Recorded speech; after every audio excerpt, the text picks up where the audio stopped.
नवी मुंबई आंतरराष्ट्रीय विमानतळाकडे जाणारा Ulwe coastal road हा प्रकल्प आता वेगाने पूर्णत्वाकडे जात आहे। सिडकोतर्फे बांधला जाणारा हा महत्त्वाचा रस्ता ऑगस्ट 2026 पर्यंत पूर्ण होईल अशी माहिती मिळाली आहे। 5.8 किलोमीटर लांबीचा हा रस्ता पूर्णपणे खांबावर बांधला जाणार असून तो मुंबई ट्रान्सहार्बर लिंक म्हणजेच अटल सेतू येथून थेट अमरा मार्ग पर्यंत जोडला जाणार आहे।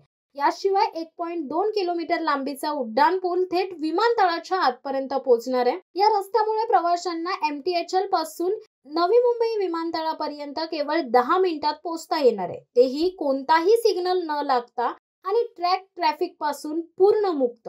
सिडकोच्या अधिकाऱ्यांनी सांगितले की उल्वे कोस्टल रोड हा विमानतळाच्या यशासाठी अत्यंत महत्त्वाचा आहे। विमान कंपन्या आणि प्रवासी दोघांसाठी तो वेळेत सुरू होणे गरजेचे आहे।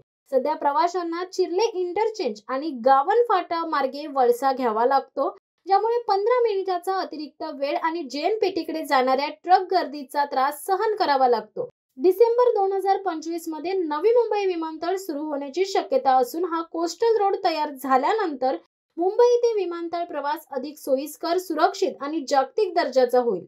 दे धडक बेधडक वृत्त देणाऱ्या आपल्या शिवसत्ता टाइम्स न्यूज चॅनलला लाल बटन दाबून सबस्क्राईब करा आणि बेल आयकॉनला क्लिक करायला विसरू नका।